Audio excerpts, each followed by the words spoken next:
সুপ্রিয় শিক্ষার্থী বন্ধুরা, সবাইকে স্বাগত জানাচ্ছি আজকে একটা এক্সক্লুসিভ বিষয়ের জন্য। আজকে আমি তোমাদের সাথে আলোচনা করব আমাদের খুব গুরুত্বপূর্ণ একটা জিনিস, সেটা হচ্ছে মূলধন জাতীয় প্রাপ্তি। এই মূলধন জাতীয় প্রাপ্তি নিয়ে অনেকে অনেক ধরনের প্রবলেমে পড়ে, যদিও এখান থেকে আমাদের এমসিকিউতে প্রশ্ন আসে, বোর্ড পাশাপাশি আমাদের অনেক সময় অ্যাডমিশন টেস্টে প্রশ্ন আসে, পাশাপাশি আমাদের সিকিউতে র্যামিল থেকে আমাদের যে ক নাম্বার প্রশ্ন সেখানেও প্রশ্ন এসে থাকে। সো এটাকে আমরা কোনোভাবেই স্কিপ করতে পারবো না, যার জন্য আজকে আমি আলোচনা করব তোমাদের সাথে সেই বিষয়টা নিয়ে। অর্থাৎ আজকের আলোচনার বিষয় হচ্ছে মূলধন জাতীয় প্রাপ্তি। ভাইয়ারা, এই মূলধন জাতীয় প্রাপ্তি কথাটার সাথে আমাদের একটা জিনিস খুব রিলেটেড, সেটা হচ্ছে মূলধন। আমি শুরুতেই সবসময় বলি যে একটা ব্যবসায়ের মূলধন আর মুনাফার মধ্যে সবসময় সাধারণত শুরুর দিকে আমরা মূলধনটাকে বেশি মনে করি বা বড় মনে করি, কারণ মূলধন একটা ব্যবসায় যত টাকা মূলধন নিয়ে শুরু করে, হ্যাঁ, ঠিক তত টাকা শুরুতে মুনাফাটা হয় না। আরেকটা বিষয় আমি বলি আমাদের স্টুডেন্টদের, সেটা হচ্ছে যে মূলধনের 4টা অক্ষর আর মুনাফাতে 3টা অক্ষর।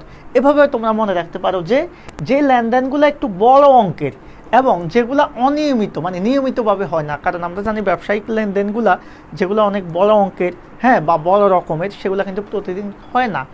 আর তার মানে যে লেনদেনগুলো হচ্ছে বড় অঙ্কের এবং অনিয়মিত, পাশাপাশি দীর্ঘমেয়াদী, সেই লেনদেনগুলোকে আমরা মূলধন জাতীয় লেনদেন বলি। আর যেগুলো আমাদের ছোট অঙ্কের, নিয়মিত বা স্বল্পমেয়াদী, সেগুলোকে আমরা মুনাফা জাতীয় লেনদেন বলি। ঠিক মূলধন জাতীয় লেনদেন থেকে আমাদের 3 ধরনের হিসাব আবার সৃষ্টি হয়। একটা হচ্ছে মূলধন জাতীয় প্রাপ্তি, মূলধন জাতীয় ব্যয়, এই দুইটার পার্থক্য মূলধন জাতীয় আয়। এখন আসেন, আমাদের আজকের আলোচনার বিষয় হচ্ছে মূলধন জাতীয় প্রাপ্তি। তাহলে প্রাপ্তিটা কি? যে সকল প্রাপ্তি, জাস্ট মূলধন জাতীয় লেনদেনের মতোই বলবো, নতুন করে কিছু বলার দরকার নাই।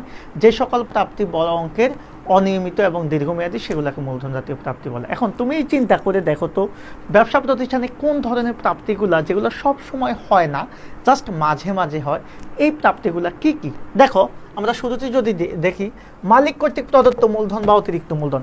একটা ব্যবসায়ের মালিক কি সবসময় মূলধনটা দেয়? এটাকে নিয়মিতভাবে দেয় না। মালিক শুরুতে ব্যবসায় বিজনেসে শুরু করার সময় মূলধন নিয়ে শুরু করে, বা মাঝামাঝি প্রয়োজন হলে দেয়। তাহলে মালিক কর্তৃক প্রদত্ত মূলধন এটা একটা অনিয়মিত বা বড় অঙ্কের প্রাপ্তি ব্যবসায়ের জন্য। এরপরে হচ্ছে দীর্ঘমেয়াদী ঋণ।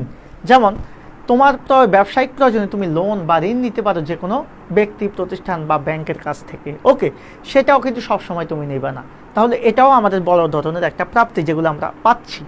এরপরে হচ্ছে আমাদের স্থায়ী সম্পদ বিক্রয়। ভাইয়া, স্থায়ী সম্পদ বিক্রয় বলতে আমরা বুঝবো আমাদের ভূমি, আসবাবপত্র, দালান কোঠা, যন্ত্রপাতি, অফিস সরঞ্জাম, এইরকম দামি দামি বড় ধরনের সম্পদ বিক্রয়।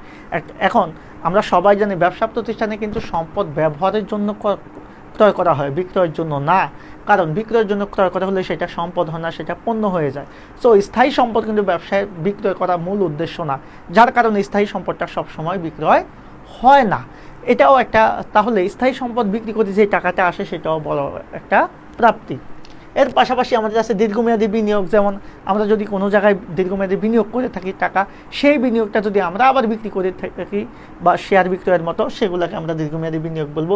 শেয়ার অধিহার হতে প্রাপ্ত অর্থ বা শেয়ার বাজারজাতকরণ হতে প্রাপ্ত অর্থ, এগুলোও আমাদের নিয়মিত প্রাপ্তি না, এগুলো আমাদের অনিয়মিত এবং দীর্ঘমেয়াদী প্রাপ্তি। এই প্রাপ্তিগুলোকে আমরা একসাথে বলবো হচ্ছে মূলধন জাতীয় প্রাপ্তি।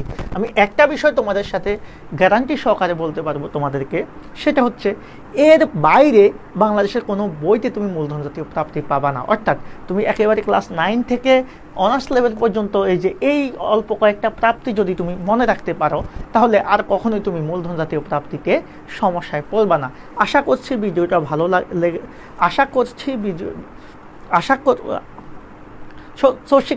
শিক্ষার্থী বন্ধুরা, আশা করছি ভিডিওটা তোমাদের কাছে অবশ্যই ভালো লেগেছে। ভিডিওটা থেকে যদি কোনো কিছু শিখে থাকো বা নতুন কিছু জেনে থাকো, তাহলে অবশ্যই একটা লাইক এবং কমেন্ট করবা, পাশাপাশি আমাদের সাথে থাকবা। ধন্যবাদ।